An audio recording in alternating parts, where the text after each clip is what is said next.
Well, first of all, congratulations on season 2 of Going Home. This is such a surprise show. Cynthia, talk to me a little bit about Charlie. Charlie is the head hospice nurse at Sunset House and Sunset House is a hospice in Spokane, Washington. We shoot in Spokane, Washington, and we're true to the location. We play Spokane for Spokane, which has been really great. And Charlie's complicated, which as an actor, it was one of the things that I was drawn to. I mean, she is the hospice nursing is her calling, and she's really, really good at it. And her personal life's got, she's got some hangups and some things she needs to work through. And we do. You see more and more of her life outside of Sunset House this season, which has been really fun for me, and I think the audience will enjoy it. As well as Cozi's character, Janie. You get to see both of us outside of hospice of Well, that's Sunset. nice. And Cozy, you may not remember this, but we met years and years ago on A Dolphin's Tale in No way. Clearwater, Florida, of all places. Uh, Wow, yes. Oh, I was a baby back then. so was I. Uh, anyway, and your character, Janie, is boy, she's like a little onion, isn't she? You just peel layers and layers of this character. That's so true. First season, I used to call her an untrained emotional support animal, just running around the hospice center, trying to brighten people's day, but jumping on them and being a little too crazy. And this season, she's really mellowed out in some lovely ways without losing her spark. She's just found her own identity as a hospice nurse, and she finds love this season. It was funny watching the show back because it's got so much joy and sadness. And when I was shooting, I just thought I was shooting a rom-com the entirety of season 2, because all of my scenes are very bright and happy for the most part. And so watching it in context really gave me a greater appreciation for everything that our showrunner Dan tackled this season, all the different issues and emotional states of everyone. And Cynthia, I think it's a very brave thing to create a show around a hospice, because it's one of those subjects that people just do not know how to approach. It's not, I don't think they're very, it's a thing about fear. I just think we're just uncomfortable with approaching it.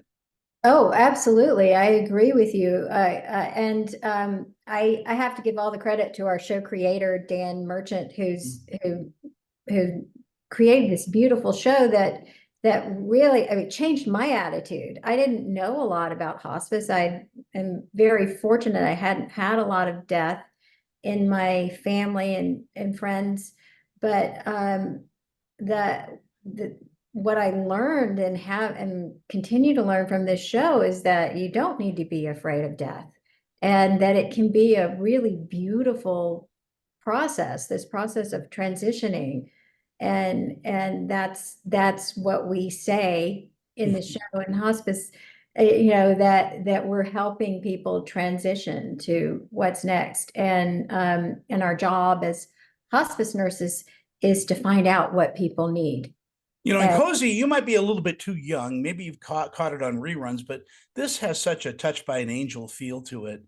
Tell me I'm too young for Touched by an Angel. I was homeschooled, okay? I watched it every lunch break growing up. I'm not even kidding. I've seen every episode of that show. And I'm friends with Roma in real life, so it Me really means a too. lot. Roma is one of my best buddies. Oh gosh, she's just the best, isn't she? She's very like her character. I remember meeting her and thinking she was about to go into the whole speech. I am an angel sent by God.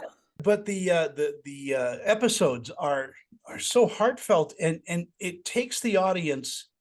I think each episode takes the audience through a full journey. I mean, it's you're not waiting for the next episode to kind of complete the journey, and it's just a wonderfully presented program. And both of you do such a just a great job in this. thank you. Thanks. Yeah, it's been a real gift. The writing is so wonderful, and we get to go on this journey with the guest stars we've gotten are just fantastic. And, as you'll see, Karen Allen and Gloria Rubin and Mel Harris and Ellen Travolta. I mean, it's just, Hayden Boyd for me, like everybody was just incredible. yeah. Yeah. And It's really, real as an actor, it's so much fun because you get to work with these incredible people that you've admired and what they bring to the show every week. It's just, we're their support people and we get to just be in these scenes with them. was there any consternation on your part in taking on a role in a faith-based program? No, absolutely not. I was sent the first 6 episodes of season 1, and I read the first one and went, wow, this is, as an actor here, I'm given the opportunity to really just sink my teeth into such meaty material. It's real, it's believable, the characters are complex, and they've got a lot going on in their life. And absolutely not. I mean, I think the message of the show is universal and it's great for everyone. I mean, one of the many things I love about the show is I don't think that we're preaching at all. I think that Dan has done a beautiful job of presenting hospice in a way that's accessible to everyone. And I'm just really proud to be a part of it. Cozi, as audiences discover the show and of course discover, Pure Flix, and all of that, what do you think they're going to take away from watching Going Home? I think a lot of what brings people to the program is either their experience with hospice in their real life. Like every interview we've had so far today, the interviewer has opened up to us and shared a meaningful story of how hospice care played a role in their lives or the lives of their loved ones. So you either approach it as someone who knows a lot and has experienced a lot of loss in your life, or you approach it with curiosity and go, could I really handle a show about a good death? Is that something that would be entertaining to watch? Like, what is this show? That kind of a curiosity. And I just love subverting expectations with the show. Season 1 was such a big experiment to see if the public was really going to be as down for this journey as we were when we read the material. And the response was so overwhelmingly positive. And so this season, boy, if you loved last season, I think you're going to love this season even more. I know I did as an actor. It was so much fun to explore the internal lives and the outside hospice care lives of both of our characters and Avi's character, Tamara, and just everybody's got a richer life this season. And there's love, there's romance, there's everything. It's just it's Well, and you as actors have found your characters too. You found your footing, and so the next season is you're more, I think, in tune with the how can I put it, the rhythm of the show. Not only that, the rhythm was attuned to us this season. Like now they know who they're writing for, It's mutual. Yeah. Coming from, from a show like Northern Exposure and doing network television and where it goes on and on and on for years. It's really amazing how the writers and the actors, they tend to start writing for you and they write to your strengths and what they mean. And you read something and you're like, oh yeah, I know where to go with that. And so, yeah, everything is we're in the groove. Yeah, you brought up Northern Exposure. As I know our time is limited, but because of your history in television and in film, will you want to hop behind the camera and maybe direct an episode or two of the series? Oh, wow. That's, I don't know. I haven't thought about it. It would be fun and we'll see if I would love to be directed by you, Cynthia. Direct me. I never say never. And Cozi, how about you? You could put on the director's hat and call the shots. That would be a lot of fun. Right now in my life, I'm exploring a lot of screenwriting and songwriting for film and TV, and so that is definitely the next dream on the bucket list, is to transition from that into directing something that I've written or something like that. It'd be so fun. Well, again, PureFlix is just growing like leaps and bounds. I think people are getting tired of what's out there, and they want to see something that's more, I think, fulfilling. It's like you've had dessert for dinner, and now you really want that main course. Yeah.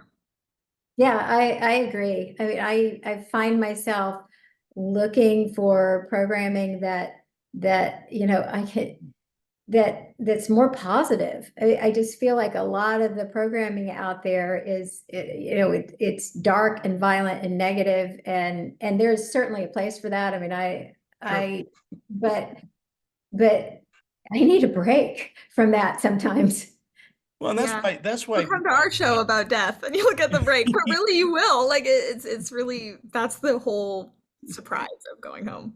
Yeah, and I think that's what people are looking for too. That's the reason why so many shows are last so long, like, you know, Heartland and, you know, When Calls the Heart and things like that, because they really speak to people on a very, very basic kind of language where people matter, your feelings matter, and, you know, death is something to be maybe celebrated and not made into something that's so fearful people can't look at it. Right. A good death is possible, and we watch that every episode of Going Home. It's changed our lives to experience that. Yeah. Cozi and Cynthia, I really do appreciate your time. This is a fantastic series, and good luck. I hope we talk on season 19. So do we. Yeah, we'll talk until we go home on the show. Like we'll be making it all the way. Well, I may come up and visit you on set sometime. I would love to do that. Great. Would love it. You guys take care and have a wonderful, wonderful day. Thank you. Bye-bye. Bye.